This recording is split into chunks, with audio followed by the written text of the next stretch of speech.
Is it weird that this is the best I've felt after any game this year, regardless of win or loss? Let's discuss it.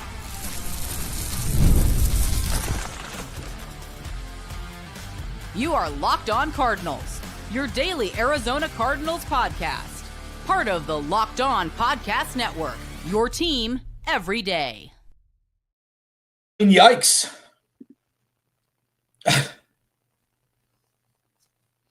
This team, man. This team. Alex Clancy, Locked On Cardinals, instant reaction, week 6. Cardinals lose 31-27. So here's the thing. The Cardinals look the best they've looked on offense all season today. And this is against a a Colts defense that has kept 3 opponents under 10 points. And this is with an offense run by a quarterback who hasn't played in a while, with backup running backs, and just everybody hurt.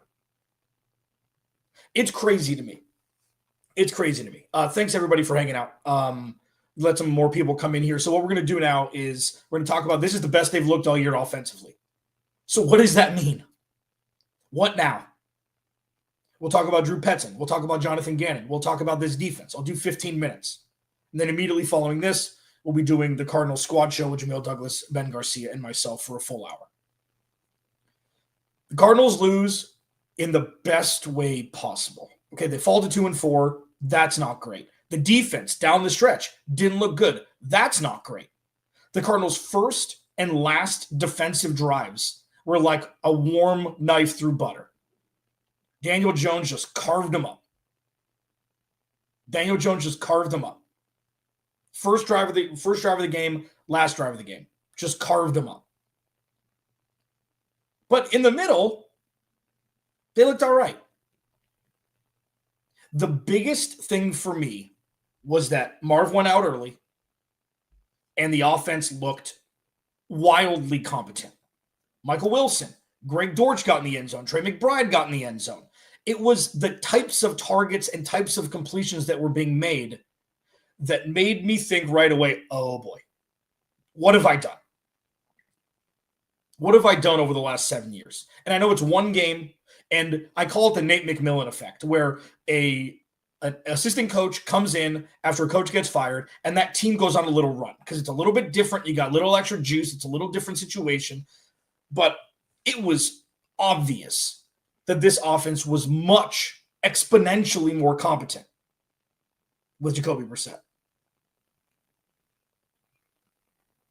That's crazy. I talked about it during Locked On Cardinals all week. Like, there's a chance that the funniest thing could happen. This offense looks exponentially better with Jacoby Brissett doing the same thing. And that is crazy to me still. It's new. Obviously, they lost, so it wasn't like, like if he came down and they score that touchdown and win the game, it's like, oh, baby, what is going on here? But they didn't. Okay, so I'm already seeing in the chats, fire everyone. Okay, so let's just talk about that quickly. Drew Petzing called it his best game of the year today. So what does that mean?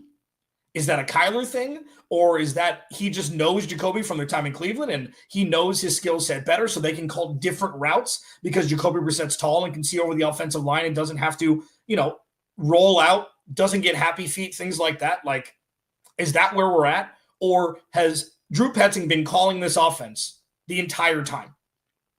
And he's been the scapegoat for why it hasn't worked. I'm seeing, even from people who used to push back on me when I would say, Kyler's the guy, it's a lot better than what it looks like because of the situation and stuff like that. Like, I don't know how quick to jump off that ship. I'm not doing it yet, but I'll tell you what. If Jacoby Brissett plays like that at home against Green Bay next week and they get a win or it's a close game, you got to go with what works best.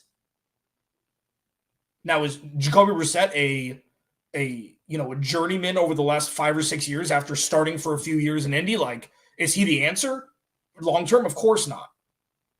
But can he keep this team competent throughout games when the offense looked absolutely terrible for the large chunk of the season so far? Yeah. Now, this looks a lot more potent than probably what it should right now. But it's brand new.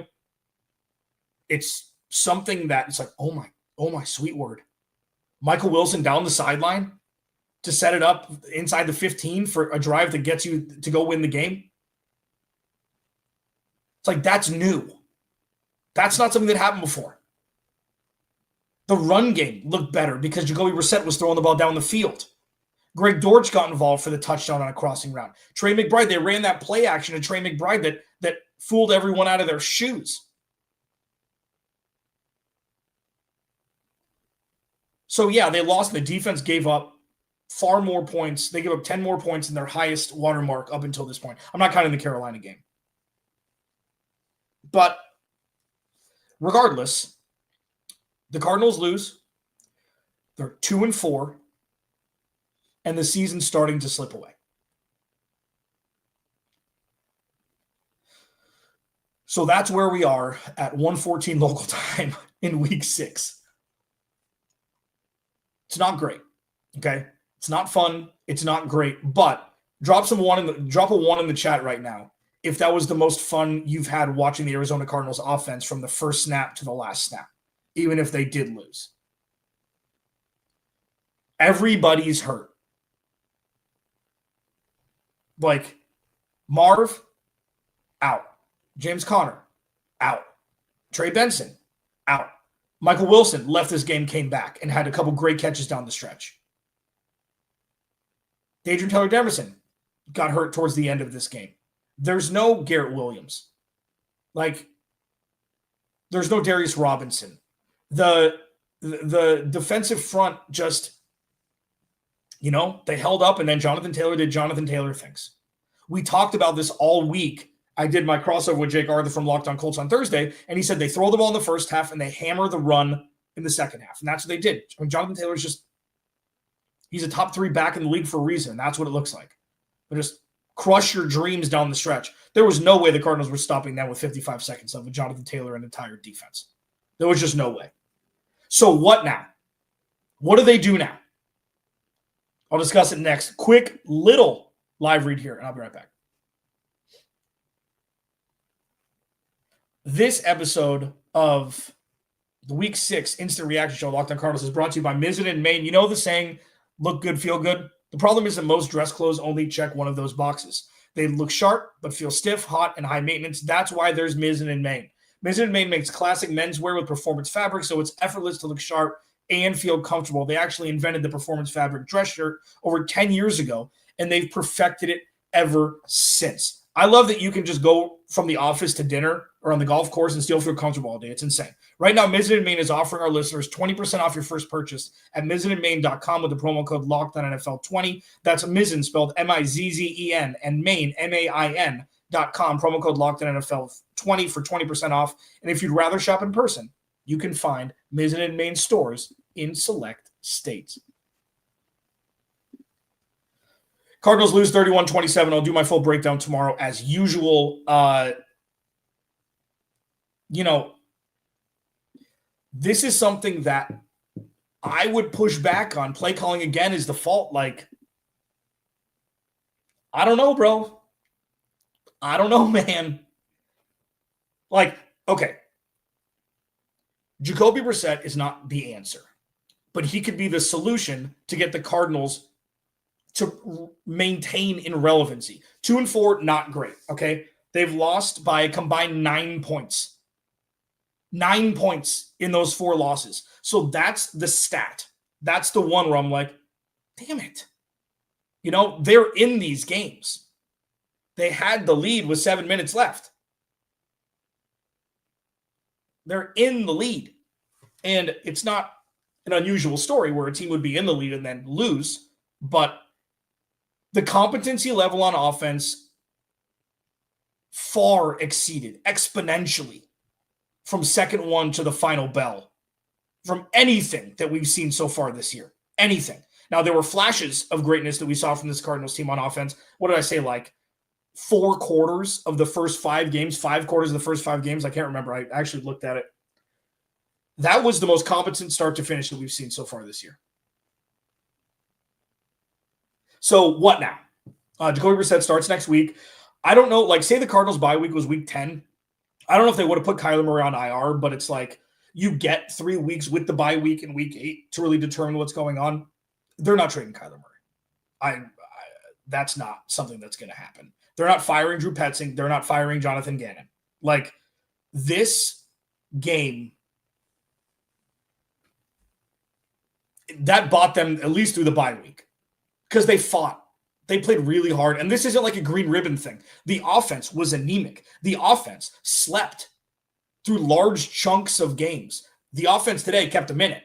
The offense was the driving force today. Chunk plays, throws down the sideline without Marv.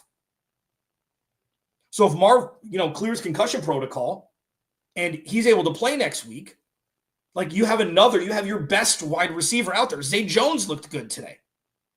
Like everybody was getting the ball, which is what we've been hoping for, period. Like not even since, which is what we've been hoping for quite some time now. Michael Carter looked much better today than he did in his first start against Tennessee. Like there are a lot of great takeaways to take away from today. And I know it was a loss, and I know a loss is a loss, and it doesn't matter. And nobody's going to remember this at the end of the year. But it showed promise that Drew Petzing maybe wasn't the problem entirely.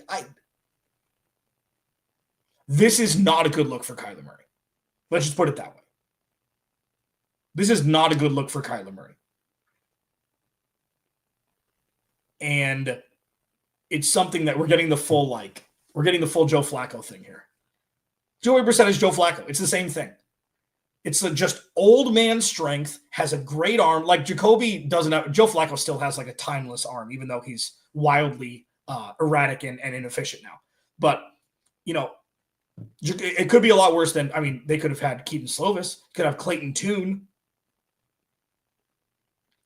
So while it's probably not as good as it looks right now because it's different and it's new and everything is like, oh, you're looking for some sort of reprieve from wanting to bang your head against the wall. It is still exponentially better than we've seen of late. And outside of 4 or 5 quarters offensively this year, this is the best brand of offense we've seen from the Cardinals. And that is a massive takeaway moving forward. You hope Marv clears concussion protocol. It looked like he whipped his head back pretty good on that catch across the sideline. But the depth of target, the depth of receptions. There were a couple screen passes, a couple wide receiver screens to get things moving. Like, you've got to mix things up in some respect. But by and large, the play calling was pretty good. Jacoby Brissett was able to execute it. They had a couple really good chunk run game plays down the stretch in that last drive. It was a competent drive that stalled out. The Trey McBride pass interference, anybody that has been an Arizona Cardinals fan or worked in media for me, as long as I have, the Cardinals never get that call. Ain't no way, dog. Ain't no way. It's just not going to happen. And, let's be honest. If Jacoby puts that on Trey McBride, that's a touchdown regardless. He sailed it. And I think that's just reps. That's in-game reps. What the hell what do you expect? Takeaways, Jacoby Brissett looked good. The offense looked functional and competent, and the defense wasn't able to hold up down the stretch.